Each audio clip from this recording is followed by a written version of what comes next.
اضطراب کا شکار ہو جاتے ہیں۔ بالکل یہی زندگی جناب امام حسین رضی اللہ تعالیٰ عنہ کی۔ آپ کبھی خوبصورت پہلوؤں پر غور کریں نا کہ امام علی مقام وہ ہیں کہ کبھی وہ سجدے کی حالت میں نانا کے کندھوں پہ ہیں، اور کبھی حضور گلی سے گزر رہے ہیں تو حسنین نانا کے کندھوں پہ ہیں۔ کبھی کیفیت یہ ہے جناب امام علی مقام رضی اللہ تعالیٰ عنہ کی کہ وہ اپنی والدہ کے مقدس کاشانہ نور میں خاتون جنت کی گود میں کھیل رہے ہیں، کبھی مولا علی شیر خدا رضی اللہ تعالیٰ عنہ کی مقدس باہوں میں جھول رہے ہیں۔ یہ سارے نظارے انہوں نے دیکھے، لیکن پھر وہی حسین ابن علی تھے، انہوں نے کربلا کا خشک میدان بھی دیکھا، انہوں نے وہ چٹیل پہاڑ بھی دیکھے، حق کے رستے میں اپنی اولاد کا قربان ہونا بھی دیکھا۔ کسی جگہ شکوہ نہیں کرتے، بلکہ وہ کہتے ہیں جس حال میں میرا رب رکھے میں اسی حال میں راضی ہوں۔ ہمارے ہاں یہ ہوتا ہے کہ ہم سکھوں کو تو یاد ہی نہیں رکھتے، ہمیں صرف تکلیفیں یاد رہتی ہیں، صرف آزمائشوں کو یاد رکھتے ہیں، مثبت پہلوؤں کو نہیں سوچتے۔ کوئی بھی کام آپ ہوتا ہوا دیکھ لیں گھر میں، خاندان میں، قبیلے میں، تو اس کے جو خوبصورت، معنی خیز، پروقار، اچھے پہلو، ان پر غور نہیں کریں گے۔ وہ ایک جگہ ایک پنچایت تھی، وہاں کسی خاتون نے شکوہ کیا کہ میرے خاوند نے مجھے یہ تکلیف دی ہے، یہ آزمائش میں مجھے مبتلا کیا ہے، یہاں سخت سست کہا ہے۔ تو ایک دانشور بزرگ بیٹھے تھے، تو لوگ کہتے ہیں کہ ان بزرگوں نے کہا بیٹا شادی کو کتنا عرصہ بیت گیا؟ تو اس نے کہا میری شادی کو 18 سال ہو گئے۔ تو اس نے کہا یہ جو تم لڑائی، فساد، جھگڑا، دنگا، پریشانی بتا رہی ہو، یہ تو ایک دن کا ہے، باقی 18 سالوں کی بھی بات بتاؤ نا۔ تم نے ایک دن کا جھگڑا تو یاد رکھا، اور اس ایک دن کے جھگڑے کے نتیجے میں آنے والی تکلیف کو بھی تم نے یاد رکھا، لیکن وہ جو 18 سال تمہارے اپنے شوہر کے ساتھ سکھی گزر گئے، ان کا بھی تو تذکرہ کرو۔ تو کچھ دیر کی خاموشی کے بعد اللہ نے اس خاتون کے دل میں ٹھنڈک پیدا کی، اور وہ کہنے لگی میرے شکوے دور ہو گئے ہیں، اب میں انشاءاللہ کوشش کروں گی کبھی دوبارہ اپنے شوہر کی شکایت نہ کروں۔ اب بات کو سمجھیں، ہم اپنی زندگی کی صرف شکایتیں، یعنی دکھی ہیں صرف زندگی میں، وہ دعا کرتے جی میرے گھٹنے میں درد ہے، باقی جسم ٹھیک ہے نا ماشاءاللہ سارا، اس کا شکر بھی ساتھ ادا کریں۔ دعا کریں جی آج کل کاروبار نہیں چل رہا، تو اس سے پہلے ساری زندگی ٹھیک چلتا رہا ہے نا، اس کا شکر بھی ادا کر لیں۔ قرآن مجید فرقان حمید ارشاد فرماتا ہے اللہ کے بندوں کی شان یہ ہے کہ رضی اللہ عنہم ورضوا عنہ، یہ بڑا خاص پہلو ہے۔ اللہ فرماتا ہے کہ اللہ ان سے راضی ہے اور وہ بھی اپنے اللہ سے راضی ہے۔ اللہ نے انہیں جس حال میں رکھا ہے وہ بھی اللہ سے راضی ہیں۔ ذالک الفوز العظیم، اللہ فرماتا ہے یہ بڑی کامیابی ہے، اللہ بھی ان سے راضی ہے اور وہ بھی اللہ سے راضی ہیں۔ امام غزالی رحمت اللہ تعالیٰ علیہ سے کسی نے پوچھا یہ بندے کا اللہ سے راضی ہونے کا کیا مطلب ہے؟ تو امام صاحب فرمانے لگے رب تو کریم ہی بڑا ہے، یتیم کے سر پہ ہاتھ پھیر دو راضی ہو جاتا ہے، وہ طوائف کتے کو پانی پلا دے تو مالک راضی ہو جاتا ہے، وہ تو مہربانی بڑا ہے، تم نے رو کے 2 آنسو بہا دیے وہ راضی ہو جاتا ہے۔ فرماتے بندے کا مسئلہ ہے، مسئلہ تو بندے کا ہے، یہ راضی ہوتا ہی نہیں، یہ ہر وقت شکوے کرتا ہے، ہر وقت شکایات کرتا ہے، ہر وقت اس کا ذہن الجھا رہتا ہے، ہر وقت کوئی نہ کوئی نئی چیز کا مطالبہ کرتا ہے۔ نبی رحمت نور مجسم شفیع معظم صلی اللہ تعالی علیہ وسلم ارشاد فرماتے ہیں تم نہ اللہ کے دیے ہوئے تھوڑے رزق سے راضی ہو جاؤ، وہ بھی تمہاری تھوڑی عبادت سے راضی ہو جائے گا۔ لیکن ہمارا حال یہ ہے کہ ہمیں سب کچھ چاہیے، اور نتیجے میں اگر کوئی خدمت کرنی پڑے، کوئی ڈیوٹی کرنی پڑے، کوئی کام کرنا پڑے تو اس کے لیے ہم تیار نہیں ہوتے۔ عزیز بھائیوں سمجھیے گا، غور فرمائیے گا، توجہ کیجیے گا اس بات پر کہ ہمیں ہر حال میں اپنے رب سے راضی رہنا۔ آزمائش آ جاتی ہے، دکھ آ جاتے ہیں، محنت پوری کریں، جد و جہد پوری کریں، جو کام آپ کرنے جا رہے ہیں اس کے لیے جتنے ضروری اسباب ہیں وہ جمع سارے کریں، لیکن نتیجہ اللہ پہ چھوڑ دیں، رزلٹ اپنی مرضی کا نہ مانگیں۔ یہ عقیدہ توحید یہ ہے کہ نتیجہ جو رب ہمارے لیے نکالے وہ نتیجہ ہمیں قبول ہونا چاہیے۔ درویش نے ایک جملے میں بات ختم کر دی، وہ کہتے ہیں دکھ قبول محمد بخشا، بس راضی رہن پیارے۔ اگر پیارے راضی ہیں دکھ دینے میں تو پھر ہمیں یہ دکھ قبول ہے، اور کئی دفعہ قبول ہے۔ تو اپنی طبیعت کے اندر یہ مقام تسلیم و رضا لائیں، ہر وقت اپنے رب سے راضی رہیں۔ صحیح مسلم شریف میں حضرت عمر فاروق رضی اللہ تعالیٰ عنہ کا ایک جملہ بڑا خوبصورت ہے، اور حضور اس کو سن کے بڑے راضی ہوئے۔ صحیح مسلم میں موجود ہے، حضرت عمر نے ایک موقع پر جب سرور کائنات علیہ السلام کو تھوڑا ناراض دیکھا، حضور کے چہرے پر کچھ آثار ناراضگی دیکھے، تو جناب عمر نے ایک جملہ کہا تھا جو بڑا حسین ہے اور کتب احادیث میں چمکتا ہے۔ حضرت عمر نے وہ بات کہی تو حضور کی ناراضگی خوشی میں بدل گئی۔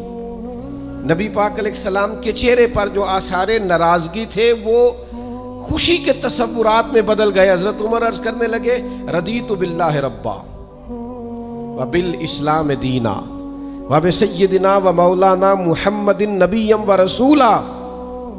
حضرت عمر نے حضور کو ناراض دیکھا تو کہنے لگے یا رسول اللہ، ہم اللہ کے رب ہونے پہ راضی ہیں، اسلام کے دین ہونے پہ راضی ہیں، اور اللہ نے آپ کو ہمارا نبی اور رسول بنایا، ہم اس بات پر بڑے راضی ہیں۔ ہم راضی ہیں کہ اللہ ہمارا رب ہے، اسلام ہمارا دین ہے، اور محمد صلی اللہ علیہ وسلم ہمارے نبی اور رسول ہیں، بڑے راضی ہیں۔ بس یہ رضا والا جملہ کہا تو اللہ کے رسول خوش ہو گئے۔ تو اللہ سے راضی رہیں، آپ کے تصورات میں شکوے پیدا نہ ہو، شکایتیں نہ ہو، الجھے نہیں۔ اور بہت سارے لوگ ایسے ہیں جن کا خیال ہے میری بڑی شان ہے تو میرے اوپر مشکلات کیوں آتی ہیں۔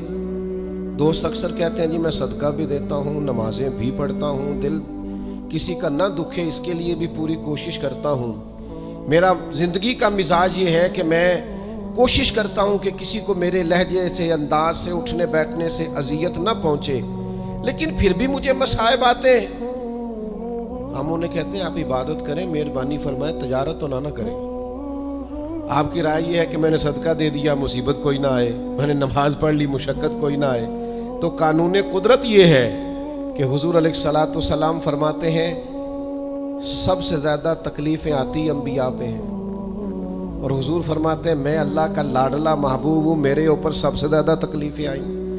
یہ آپ اللہ کی رضا پہ راضی رہ کے تو دیکھیں، آپ کے مزاج میں کمال بردباری پیدا ہو جائے، ایک ٹھہراؤ آئے۔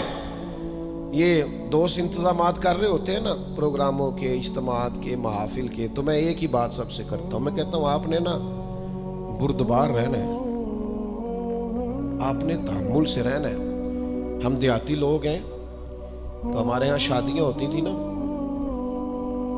تو شادیوں پہ رشتہ دار اکٹھے ہوتے تھے، تو صرف یہ فکر نہیں ہوتی تھی کہ کھانا پورا ہو جائے، صرف اتنی فکر نہیں ہوتی تھی کہ ان کے سونے کا انتظام ہو جائے، ایک فکر اور بھی ہوتی تھی کہ بندے بڑے اکٹھے ہوئے ہیں، سارے برادری اکٹھی ہوئی ہے، کدے لڑ نہ پین آپس میں۔ ہمارے ہاں نا چڑھانے والے زیادہ خطرناک نہیں ہوتے، چڑھنے والے زیادہ خطرناک ہوتے، جو ذرا سی بات پہ غصے میں آ جائیں، ذرا سی بات پہ چڑھ جائیں، کہیں سکون ہی نہیں، ٹھہراؤ ہی نہیں زندگی میں۔ اللہ کی رضا پہ راضی رہیں، میرے رب نے جہاں مجھے رکھا ہے سب سے زیادہ باکمال رکھا ہے، جہاں میں ہوں خدا جانے بلندی ہے کہ پستی، پر جہاں میں ہوں وہاں کوئی نہیں ہے۔ آپ اپنے رب کی رضا پہ راضی رہیں کہ میری جہاں ڈیوٹی ہے، کیا ہی بات ہے، میری جہاں ڈیوٹی، حضرت صدیق اکبر کو امیر المومنین بنایا گیا، لیکن جناب بلال حبشی کے پاس مدینے والے محبوب کے مہمانوں کی ذمہ داریاں تھیں، مسجد نبوی کی کنجیاں تھیں۔ کمال ان کا بھی بڑا ہے اور کمال بلال حبشی کا بھی بڑا ہے، حالانکہ وہ تو مسجد میں جھاڑو دیتے تھے، خدمت کرتے تھے۔ تو آپ اللہ کی رضا پہ راضی رہیں، جہاں رب نے آپ کو رکھا ہے، جس مقام پہ رکھا ہے وہاں آپ راضی رہیں، آپ کو اطمینان محسوس ہوگا، آپ سکون میں آ جائیں، دل میں ٹھنڈک محسوس کریں گے، پریشانیوں سے نکلیں گے۔ یہ حدیث دیکھیے امام غزالی نے لکھی ہے، نبی پاک صلی اللہ تعالیٰ علیہ وسلم کے پاس نا صحابہ کی ایک جماعت آئی، انہوں نے عرض کی یا رسول اللہ صلی اللہ علیہ وسلم ہم ایماندار ہیں۔ تو حضور نے فرمایا تمہارے ایمان کی نشانی کیا ہے، تم صاحب ایمان ہو تو دلیل کیا ہے؟ انہوں نے عرض کی یا رسول اللہ یہ ذرا دلیل سننا، عرض کرنے لگے یا رسول اللہ مصیبت آئے تو صبر کرتے ہیں، نعمت ملے تو شکر کرتے ہیں، اور یا رسول اللہ رب جو فیصلے کر دے ہم اس پر راضی رہتے ہیں۔ حضور فرمانے لگے کعبے کے رب کی قسم تو واقعی ایماندار لوگ، اگر تم اللہ کے فیصلوں پہ راضی ہو، اگر تم نعمتوں پہ شاکر ہو، مصائب پر صابر ہو، تو تم واقعی مومن ہو۔ تو یہ یاد رکھیں اچھی طریقے سے کہ ہمیشہ اپنے آپ کو اپنے رب کے فیصلوں پہ راضی رکھیں، ہمیشہ کوشش کریں کہ مقدر سے شکوہ نہ کریں، تقدیر سے شکایت نہ کریں، جو ہمیں نہیں ملا اس کے بارے میں اپنی طبیعت کے اندر تڑپ اور طلب نہ پیدا کریں، بس جو فیصلہ رب نے کر دیا اس فیصلے پر ہمیشہ راضی رہیں۔ یہ کر کے دیکھیں۔ حضرت انس بن مالک رضی اللہ تعالیٰ عنہ فرماتے ہیں ایک پوری جماعت جنت میں جائے گی لوگوں کی، فرشتے ان سے پوچھیں گے کہ میاں حساب دے آئے ہو؟ تو وہ کہیں گے ہمیں تو کسی نے حساب پوچھا ہی نہیں۔ ان سے پوچھا جائے گا پل صراط دیکھی ہے؟ کہیں گے نہیں ہم نے تو نہیں دیکھی۔ ان سے پوچھا جائے گا کہ میزان عمل؟ تو انہوں نے کہا نہیں بالکل نہیں۔ تو کہا اچھا تم بڑے خاص لوگ ہو، دنیا میں کرتے کیا رہے ہو؟ تو کہیں گے کرتے کچھ بھی نہیں تھے، رب کے فیصلوں پہ راضی رہتے تھے۔ اور طبرانی میں ایک روایت ایسی بھی موجود ہے کہ حضور فرماتے ہیں رب کہتا ہے جس نے میرے فیصلوں پہ راضی نہیں رہنا وہ رب کوئی اور ڈھونڈ لے۔ اگر تم میرے فیصلے پہ راضی ہی نہیں ہو، او بھائی میں اپنے ادارے کا سربراہ ہوں، جو میرا فیصلہ نہیں مانے گا وہ نکلے گا ادارے سے۔ میں اپنی جماعت اور تنظیم کے تعلق سے کوشش کروں گا کہ امیر کی اطاعت کا سبق دوں، اگر کوئی نظم و ضبط درست نہیں کرے گا، یہ ایک حال ہے یہاں کے جو مینجمنٹ کے کام ہیں، معاملات ہیں، ایک سربراہ آپ نے بنایا ہوتا ہے، اب اس کی اگر بات نہیں مانے گا کوئی ورکر، کوئی کام کرنے والا، تو یقیناً وہ کہیں گے کہ میاں آپ بات نہیں مان رہے، تمہارا نظم و ضبط خراب ہوتا ہے، لہذا اگر آپ نے ہمارے نظم کے اندر نہیں رہنا تو آپ نکل جائیں۔ تو اللہ کے فیصلوں کو جو لوگ تسلیم نہیں کرتے، اللہ کے فیصلوں کو جو لوگ تسلیم نہیں کرتے، یقیناً وہ کمزور ہو جاتے ہیں۔ آج بڑے لوگ ہیں جو وظیفے پوچھتے ہیں اللہ کیسے راضی ہوگا؟ بتاؤں وظیفہ آپ کو؟ امام غزالی لکھتے ہیں کہ حضرت موسیٰ کلیم علیہ السلام نے اللہ کے حضور عرض کیا مالک میری قوم پوچھتی ہے تو کیسے راضی ہوگا، ہم تجھے راضی کرنا چاہتے ہیں تو کیسے راضی ہوگا؟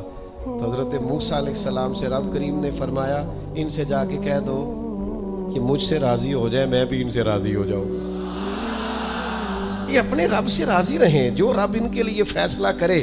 وہ حضرت سفیان ثوری دعا مانگ رہے تھے نا، یا اللہ راضی ہو جا، یا اللہ راضی ہو جا، یا اللہ راضی ہو جا، تو حضرت رابعہ بصریہ رحمۃ اللہ علیہا بھی پردے کے پیچھے بیٹھی تھیں، تو جب انہوں نے بہت زیادہ اس دعا پر اصرار کیا نا یا اللہ راضی ہو جا، تو پردے کے پیچھے سے بول پڑی، کہنے لگی سفیان اب کچھ اور نہ مانگے اللہ سے، آگے نہ چلے۔ جناب سفیان کہنے لگے میں دعا ہی کر رہا ہوں کہ یا اللہ تو راضی ہو جا۔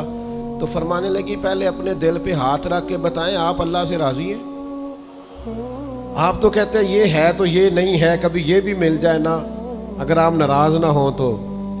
پہلے خیال تھا ایک سواری مل جائے چاہے موٹر سائیکل ہی ہو، مل گئی، اب بڑے پریشانی ہوتی ہے، کبھی 4 ٹائروں والی ہوتی نا، وہ بھی مل گئی، دے دی، طلب ہی یہ تھی۔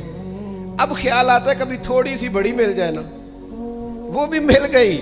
اب جن کی ذرا گاڑیاں اونچی ہیں، ٹائر چوڑے ہیں، وہ پریشان کرتے ہیں، تو بندہ تو روک ہی نہیں رہا کہیں۔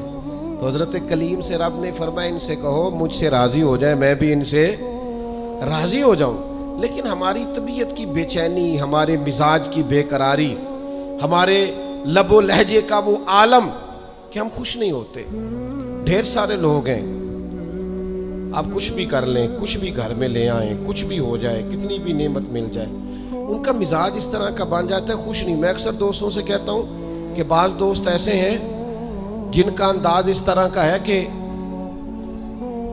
ان کو کوئی بھی نعمت مل جائے تو ان کی طبیعت سکون پذیر نہیں ہوتی۔ حضرت عبداللہ ابن عمر رضی اللہ تعالیٰ عنہ صحابہ میں سے بڑے صالح آدمی ہیں، نیک آدمی ہیں، حضرت عمر کے صاحبزادے ہیں، اور اللہ کے حبیب علیہ السلام نے فرمایا یہ بڑے نیک ہیں۔ تو سیدنا عبداللہ ابن عمر رضی اللہ تعالیٰ عنہ کے نا ایک صاحبزادے بیمار تھے۔ یہ جو بچے بیمار ہوں یا کسی تکلیف میں ہوں تو یہ ماں باپ کو بڑا بے چین کر دیتے ہیں۔ اپنی بھوک بھی بندہ سہ لیتا ہے، اپنی بیماری اور تکلیف بھی سہ لیتا ہے، لیکن اگر اولاد کسی آزمائش کا شکار ہو جائے، پریشانی کا شکار ہو جائے تو انسان بڑی تکلیف میں آ جاتا ہے۔ حضرت عبداللہ ابن عمر رضی اللہ تعالیٰ عنہ بڑے پریشان تھے اپنے بیٹے کو لے کر، اور جو ان کے قریبی لوگ تھے وہ محسوس کرتے تھے کہ شدید ذہنی اضطراب میں مبتلا ہیں سیدنا عبداللہ ابن عمر۔ اللہ کا فیصلہ کرم آیا اور ان کے صاحبزادے کا وصال ہو گیا۔ جب ان کے صاحبزادے وصال کر گئے نا تو ظاہر ہے کہ بیماری سے بڑا غم تو صاحبزادے کا انتقال کر جانا ہے۔ تو جنازے کے لیے جو لوگ آئے اور اس کے بعد جو تعزیت کے لیے لوگ آئے، وہ کہتے ہیں ہم نے جناب عبداللہ ابن عمر کو بڑا مطمئن دیکھا،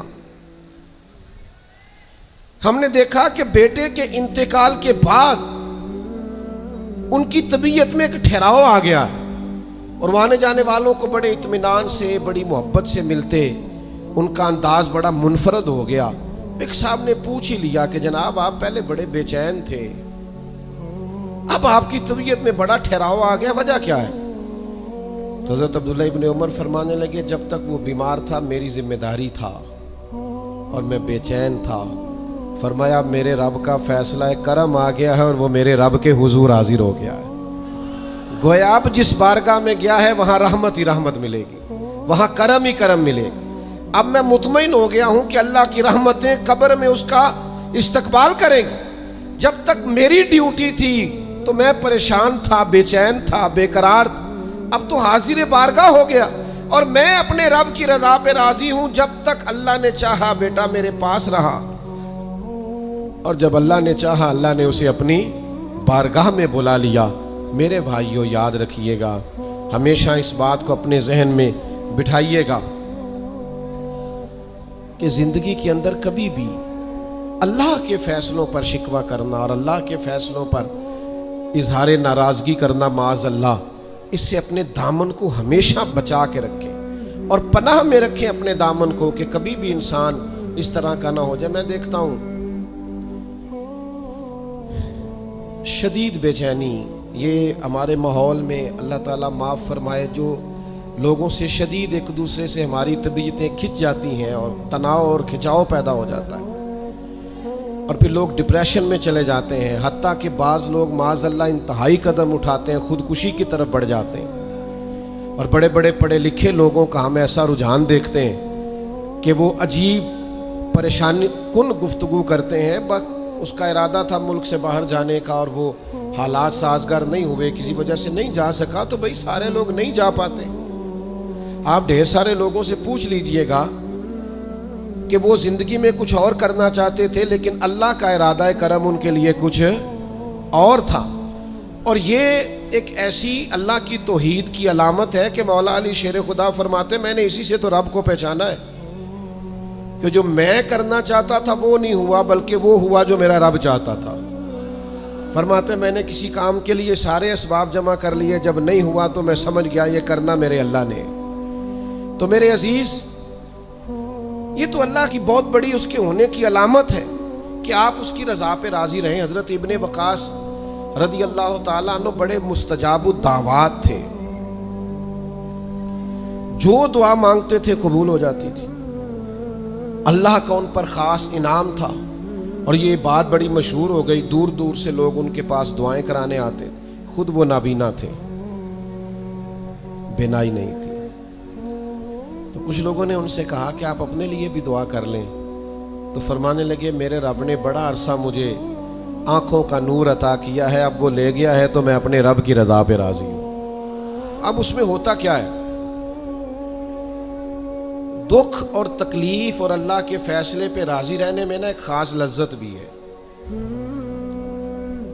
صرف سکھوں کا مزہ نہیں ہوتا، دکھوں کا بھی مزہ ہوتا ہے۔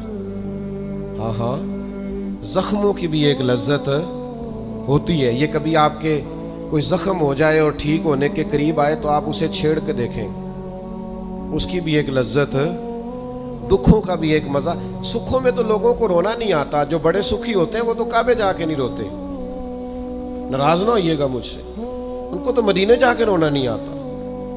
یہ دکھ ایک ایسی چیز ہے جو بندے کے دل کو نرم رکھتے ہیں۔ یہ آزمائش ایک ایسی چیز ہے جس میں نفسانی قوتیں ختم ہوتی.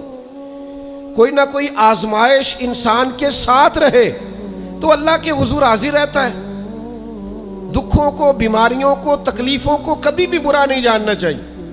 یہ تو انسان کو اللہ کے قریب کر دیتی ہیں، دلوں کو نرم کر دیتی. جن کو ہم بعض اوقات بڑی آزمائش سمجھ رہے ہوتے ہیں وہی تو خیر بن جاتی. حضرت جناب ایوب علیہ السلام شدید علیل ہو گئے، شدید بیمار ہیں. 16 سال گزر گئے بیماری کو. تو آپ کی اہلیہ نے ایک دن آپ سے کہا اللہ کے نبی ہیں، دعا ہی مانگ لیں، اللہ شفا دے دے. تو جناب ایوب علیہ السلام اپنی اہلیہ سے فرمانے لگے شفا کتنا عرصہ رہی ہے؟ انہوں نے کہا 60 سال. فرمایا بیماری کو کتنا عرصہ ہوا؟ کہا 16 سال. فرمانے لگے ذرا بیماری کو بھی 60 ہو لینے دے پھر دعا مانگ لیں گے. ہو لینے دے ذرا 60 سال. اللہ کی رضا پہ راضی رہنے کا فیصلہ کیا. آپ کی زبان مبارک سے یہ جملے نکلے کہ 60 سال ہو جائیں گے تو کر لوں گا دعا. اللہ تعالیٰ نے اسی وقت شفا عطا فرما دی. ٹھیک ہو گئے جناب ایوب. کچھ دن گزرے نا تو آپ کی اہلیہ نے ایک سوال پوچھا. کہنے لگی ایوب یہ بتائیے آپ نے بیماری بھی دیکھی، شفا بھی دیکھی، بیماری ٹھیک تھی کہ شفا؟ تو آپ فرمانے لگے سارے دن ہی اللہ کے ہیں، جس حال میں رکھے ٹھیک ہے. وصل اچھا ہے نہ فراق اچھا ہے، یار جس حال میں رکھے وہی حال اچھا ہے. میں سارے دن اس کے ہیں. لیکن فرمانے لگے اگر تم مجھ سے پوچھو نا میری ذاتی رائے تو بیماری بڑی اچھی تھی. انہوں نے کہا یوں بیماری اچھی تھی؟ آپ فرمانے لگے جب میں بیمار تھا نا تو 24 گھنٹے میں ایک بار میرا رب میرا حال پوچھتا تھا. فرمایا 12 گھنٹے تو اس مزے میں گزر جاتے تھے کہ رب نے حال پوچھا ہے، اور پھر اگلے 12 گھنٹے میں انتظار کرتا تھا کہ میرا رب دوبارہ کب حال پوچھے گا. تو میں ان 24 گھنٹوں کی لذت نہیں بتا سکتا جو اس کے حال پوچھنے سے طاری ہوتی. تو فرمایا شفا تو مل گئی ہے پر اب وہ حال تو نہیں نہ پوچھتا. اب وہ میرے بھائی اس بیماری میں جو لذتیں ہیں، جو کرم نوازیاں ہیں، جو رحمتیں، ان کو بھی تو دیکھیں. اپنے کریم رب کی رضا پہ راضی تو رہے. خبر مشہور ہو گئی تھی امام حسین شہید ہو جائیں گے. نبی کریم علیہ السلام نے بھی یہ خبر ارشاد فرمائی. پتہ مولا علی کو بھی تھا، سیدہ پاک بھی جانتی تھی، امام حسین بھی جانتے تھے. یہ خبریں رہی ہیں نا. حضرت صدیق اکبر کھڑے ہیں، جناب عمر کھڑے ہیں، حضرت عثمان کھڑے ہیں احد پہاڑ پر. تو پہاڑ ہلنے لگا. دیکھیے نا صحیح حدیث میں موجود ہے. تو نبی کریم علیہ السلام نے فرمایا پہاڑ ٹھہر جا، تیرے اوپر ایک نبی، ایک صدیق اور 2 شہید کھڑے ہیں. تو حضور نے بتا دیا نا کہ جناب عمر بھی شہید ہوں گے، جناب عثمان بھی شہید ہوں گے. لیکن کیا ایک دفعہ بھی حضور نے یہ دعا مانگی کہ اللہ انہیں شہادت سے بچا؟ معاذ اللہ کوئی دعا مانگی کہ یہ شہید نہ ہو، قتل نہ کیے جائے؟ یہ تو سعادت ہے. امام حسین کو پتہ ہے، مولا علی کو پتہ ہے، سیدہ فاطمہ کو پتہ ہے، یہ خبر مشہور ہے، یہ شہید ہو جائیں گے. اور یہ بھی پتہ ہے کہ آزمائشیں آئیں گی. لیکن کسی نے بھی یہ دعا نہیں مانگی اللہ انہیں آزمائشوں سے بچا. جس نے بھی دعا مانگی ہے یہی مانگی اللہ صبر بھی عطا فرما اور استقامت بھی عطا فرما. اس بات کو سمجھیں آپ کہ آپ بچے کو اگر ڈرائیں گے نا امتحان خطرناک ہوتے ہیں، امتحان نہیں دینے، تو وہ تو کسی جگہ کامیاب نہیں ہوگا. اس کو امتحان کا خوف نہ دلائیں، اس کی تیاری کرائیں، اس کی ذہن سازی کریں کہ امتحان دینا ہے. اس کو یہ شعور دیں کہ بیٹا کامیاب ہونا ہے. ہم نے ڈرا دیا ہے بچوں کو، ہم نے انہیں اس طرح کا بنا دیا ہے کہ وہ سہمے رہتے ہیں، پتہ نہیں کیا ہو جائے گا. ہزاروں سینکڑوں لوگوں کو روز جی ٹی روڈ سے گزرنا پڑتا ہے، لاکھوں کروڑوں لوگ گزرتے ہوں گے. اللہ معاف کرے کو سب کا ایکسیڈنٹ تو نہیں نہ ہو جاتا. تو اگر آپ بچوں کو چھپاتے پھریں کہ روڈ پہ نہیں چڑھنا، بھائی انہیں آپ گاڑی صحیح چلانی سکھائیں، عمر کے مطابق ان کو سواری دیں، ان کی ٹریننگ صحیح کرائیں، انہیں کہیں کہ یہ ٹریفک کے قوانین ہیں ان کی پابندی کرو. لیکن انہیں یہ خوف نہ دلائیں کہ روڈ پہ نہیں جانا. یہ خوف نہ دلائیں انہیں کہ ہم نے اس راہ سے گزرنا نہیں، پتہ نہیں کیا ہو جائے گا۔ وہ بھائی اس طرح تو سانپ سے ڈرتا ڈرتا رسیوں سے بھی ڈرنے لگے گا۔ اللہ جو فیصلہ کر دے اس فیصلے پر پوری طرح راضی رہنا ہے۔ ہمارے مزاجوں میں مقام تسلیم و رضا نہیں ہے۔ یہ مومن دیانتدار کیوں ہوتے تھے؟ کروڑوں روپیہ ایک شخص کا سامنے پڑا ہے اور بندہ وہ ہے جس نے صبح سے کھانا نہیں کھایا، لیکن وہ کروڑوں روپے پہ نظر نہیں ڈالتا تھا۔ کیوں؟ کہ وہ اللہ کے فیصلے پہ راضی تھا۔ وہ کہتا تھا یہ چاہے کروڑوں ہیں پر میرا نہیں ہے۔ آج لوگ لوگوں کا مال دے کے سازشیں نہیں کرتے، شرارتیں نہیں کرتے، لالچ نہیں پیدا کرتے، چوری ڈکیتی دھوکہ فریب فراڈ کیا کیا چالیں نہیں چلتے۔ اگر یہ اللہ کے فیصلے پہ راضی رہیں کہ رب نے جو میرے لیے رکھا ہے وہی میرا حق ہے، تو کبھی ان کی طبیعت میں یہ بات پیدا نہ ہو کہ ہم نے دھوکہ دینا ہے، فراڈ کرنا ہے، فریب کرنا ہے۔ آپ مقام میں تسلیم و رضا پہ آ جائیں۔ ڈھیر سارے لوگ ہیں جو جہاں کھڑے ہیں وہاں راضی نہیں، سامنے والا انہیں بڑا خوش نظر آتا ہے، بڑا خوش کہ یار میں بڑی تکلیف میں ہوں، یہ فلانے شعبے والا بڑے سکون میں ہے۔ تو بھائی کبھی اس سے بھی تو پوچھ کے دیکھنا، اس سے پوچھ، وہ کہے گا جتنے کانٹوں پہ میں بیٹھا ہوں دوسرا ہے ہی کوئی نہیں۔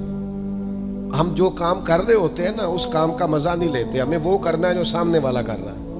بھئی آپ جو کر رہے ہیں اس کو مزہ لے کے کریں، مقام تسلیم و رضا پہ رہیں۔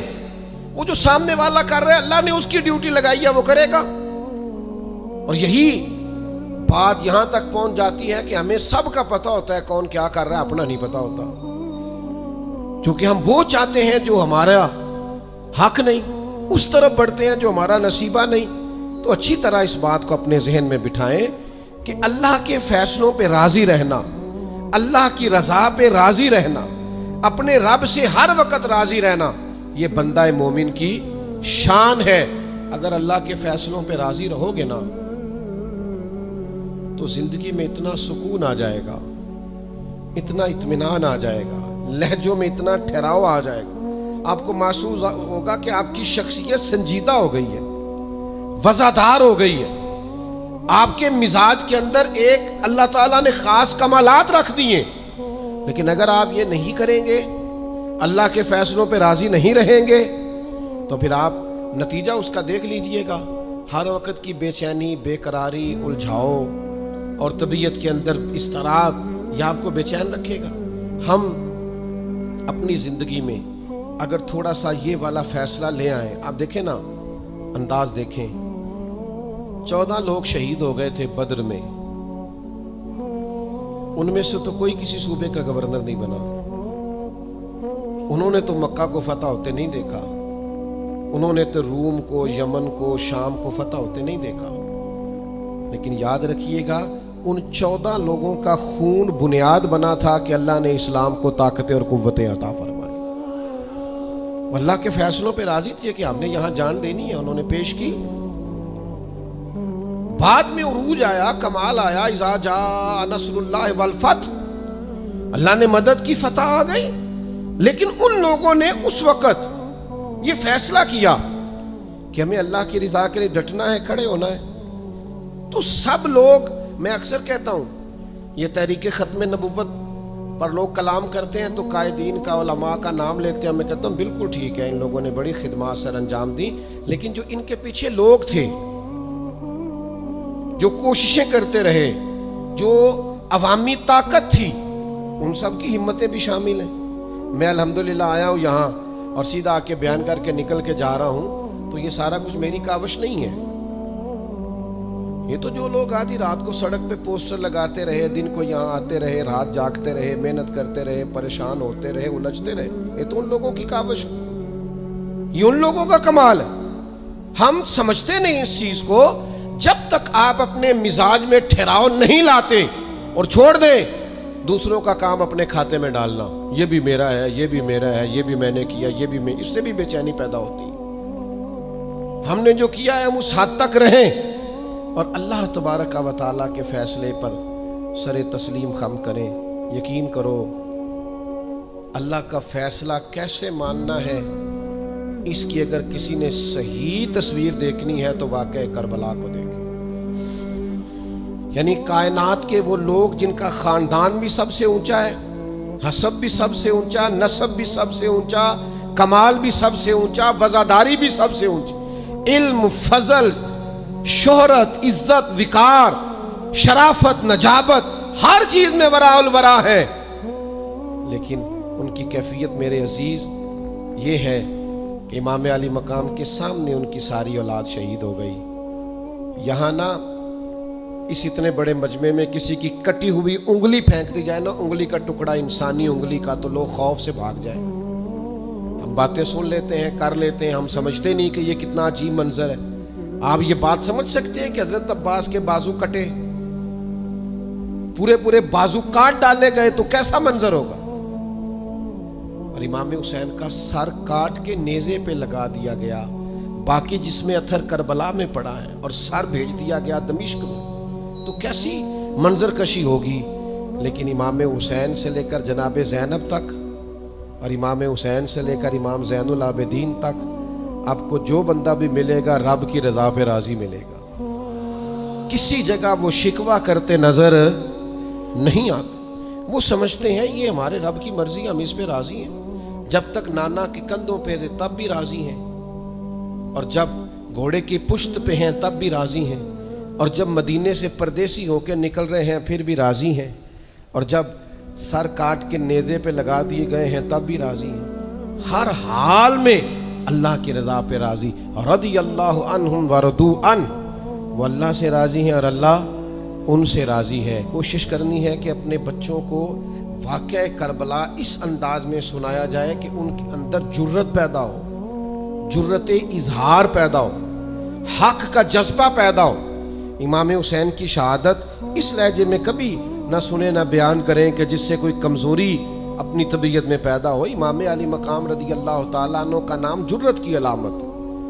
امام حسین کا وہ کسی نے کہا تھا سناؤ اپنے بچوں کو کہانی خیبر و خندق کی، علی کی بات سن کر دلوں سے ڈر نکلتے ہیں، خوف دور ہوتا ہے مولا علی کی باتیں سن کر۔